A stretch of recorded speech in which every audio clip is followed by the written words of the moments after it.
بسم الله الرحمن الرحيم الحمد لله رب العالمين والصلاة والسلام على أشرف الأنبياء والمرسلين نبينا محمد وعلى آله وصحبه أجمعين أما بعد. Donc on s'est arrêté au troisième exemple où le cheikh met en avant dans celui-ci une autre vertu de l'islam qui est intitulée le législateur, c'est-à-dire Allah, a incité à l'union et à la concorde. Dans cet exemple-là, le cheikh va mettre en avant une autre vertu qui est l'union et la concorde. Donc le cheikh il dit le législateur a prescrit, yani Allah Azza wa Jalla a prescrit l'obligation de l'union et de la concorde, et y a incité, et a interdit et a mis en garde contre la désunion et la discorde. Il dit beaucoup de textes du Coran et de la Sunna attestent ce grand fondement. Et toute personne pourvue d'un minimum de raison saisit l'utilité de ce fondement, ainsi que ce qui en découle comme intérêt religieux ou en rapport avec la vie courante. Il est également évident que ce fondement est l'axe autour duquel tourne la force spirituelle qui est bâtie sur la vérité. Et il dit aussi, regarde l'état des musulmans au début de l'islam,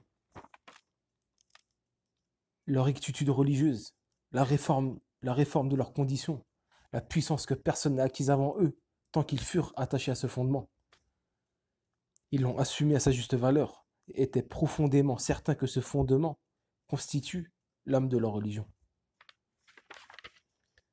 Donc, ici le cheikh met en avant cette vertu-là. Donc, parmi les vertus de l'islam, il y a le fait que le législateur, Allah, a obligé l'union et la concorde, et y a incité, et a interdit et mis en garde contre la désunion et le désaccord, la discorde. Et ce sujet-là fait partie des grands objectifs de la législation islamique. Et Allah Azza wa Jalla a uni par l'islam les cœurs divisés entre eux. Et a uni par l'islam les personnes ennemies entre elles. Et Allah a uni par l'islam les mains qui s'entretuaient, d'une union qui n'a jamais été réalisée auparavant, avant que l'islam n'apparaisse. Et Allah Azza wa Jalla dit dans le Coran, et rappelez-vous le bienfait d'Allah sur vous, lorsque vous étiez ennemis, et c'est lui qui a réconcilié vos cœurs, puis par son bienfait, vous êtes devenus frères. Et la fraternité ici dans le verset, et vous êtes devenus frères, c'est la fraternité religieuse, la fraternité en islam religieuse. Et cette fraternité-là est considérée comme un lien qui est le plus solide des liens, le plus profond. Et Allah Azza wa Jalla dit aussi dans le Coran, les croyants ne sont que des frères.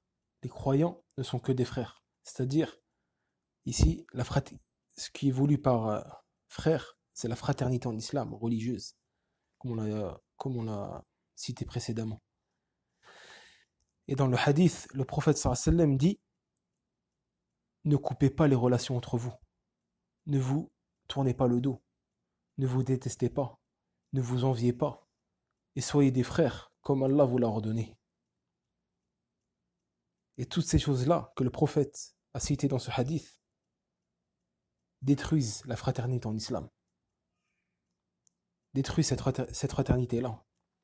Et l'islam est venu pour renforcer les liens fraternels, les liens entre les musulmans, et pour éloigner d'eux tout ce qui peut la nuire ou l'abîmer. Et aussi, dans le verset de la sourate Al-Hujurat, Allah Azza wa Jal met en garde contre des choses qui nuisent à la fraternité.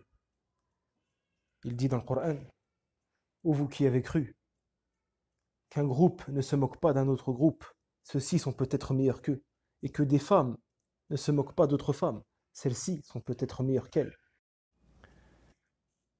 Ne vous dénigrez pas, et ne vous lancez pas mutuellement des sobriquets injurieux.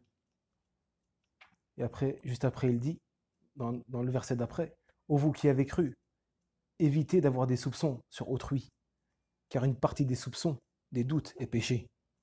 Et n'espionnez pas, et ne médisez pas les uns des autres. L'un de vous aimerait-il manger la chair de son frère mort? Vous en aurez horreur. Et craignez Allah, car Allah est grand accueillant au repentir, très miséricordieux. Donc toutes ces choses-là qu'Allah Azzawajal a citées dans ce verset nuisent à la fraternité. Donc, l'islam est venu préserver cette fraternité et mettre en garde contre tout ce qui peut la détruire et la nuire. Et c'est pour cela qu'il est du devoir pour chaque musulman de donner une grande importance à cela et de préserver ce principe par obéissance à Allah Azzawajal, car Allah aime de ses serviteurs cela. Et il aime que les musulmans soient unis, soient réconciliés, s'aiment entre eux, se font miséricorde. Et le prophète sallallahu alayhi wa sallam dit à ce sujet, il dit, l'exemple des croyants dans leur amour mutuel et leur pitié l'un pour l'autre ressemble à l'exemple d'un corps.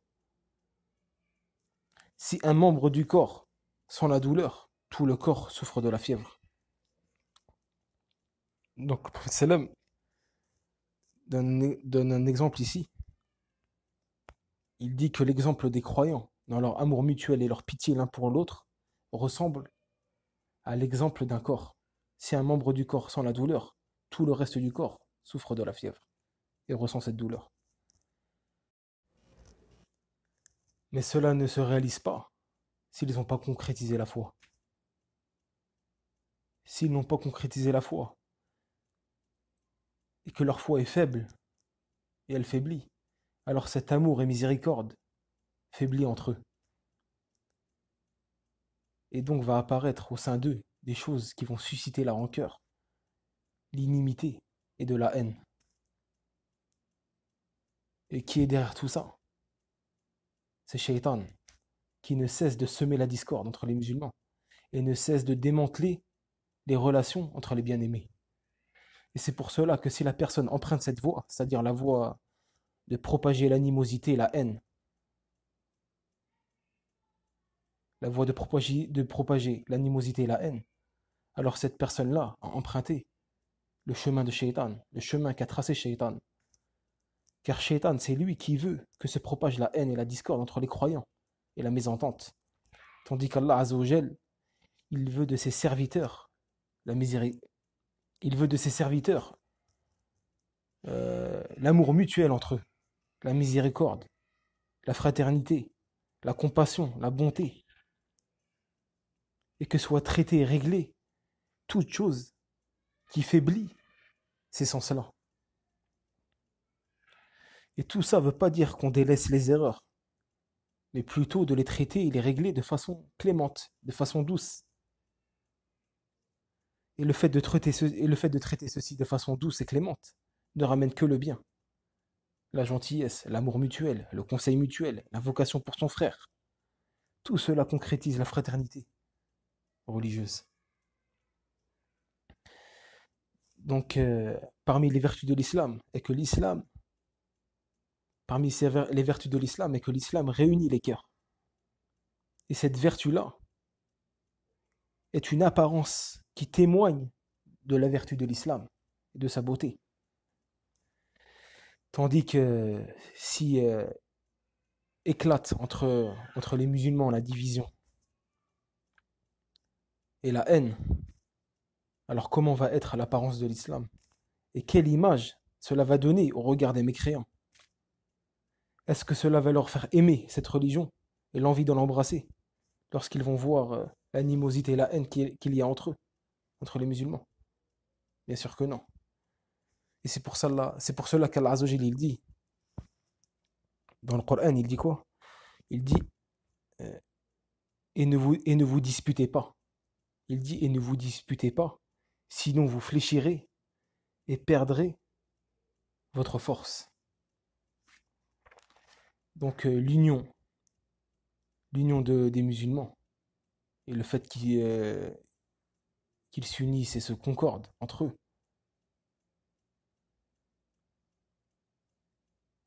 est une grande apparence qui montre la beauté de l'islam et ses bienfaits et ses vertus.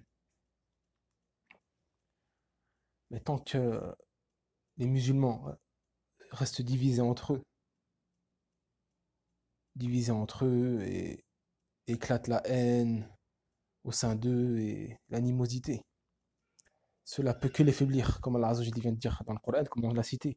Et ne vous disputez pas, sinon vous fléchirez, vous faiblisserez et perdrez votre force. Donc avec ça, avec cette division-là, et la haine, et l'animosité qu'il y a entre nous, on va perdre notre force. Et si la force, elle est perdue, en nous, dans la communauté, c'est une occasion pour les non-musulmans et les mécréants de nous attaquer et de nous abattre et de nous faiblir. C'est pour ça que le shir, il dit, comme on l'a dit tout à l'heure, dans son ouvrage, il dit quoi? Il est également évident que ce fondement-là, yani, l'union et la concorde, il est également évident que ce fondement est l'axe autour duquel tourne la force spirituelle qui est bâtie sur la vérité. Après, il dit, et aussi, regarde l'état des musulmans au début de l'islam, leur rectitude religieuse, la réforme de leurs conditions, la puissance que personne n'a acquise avant eux, tant qu'ils furent attachés à ce fondement. Ils l'ont assumé à sa juste valeur et étaient profondément certains que ce fondement constitue l'âme de leur religion. Car là, au début de l'islam, les musulmans étaient unis entre eux et accrochés à leur religion. Ils étaient accrochés à cette aqidah, à cette religion, à cette foi, au principe de cet islam, et étaient réunis entre eux en une même religion et et en une même croyance. Ils étaient unis, donc ils étaient forts. Personne ne pouvait les attaquer. Au contraire, c'était eux qui attaquaient. Si ça venait qu'on venait leur faire du mal, ils étaient forts, unis et courageux, contrairement à cette époque où beaucoup de maintenant musulmans sont divisés. Et donc le shir a fini cet exemple-là pour mettre en avant cette vertu-là de l'islam, qui est la vertu de l'union et la concorde, et la mise en garde de la désunion et la discorde. Et après, il commence le quatrième exemple, intitulé La religion de l'islam est une religion de miséricorde, de bénédiction et de bienfaisance, qu'on va faire, Inch'Allah, au prochain cours. Wallahu a'lam. Wa sallallahu ala nabiyyina Muhammad.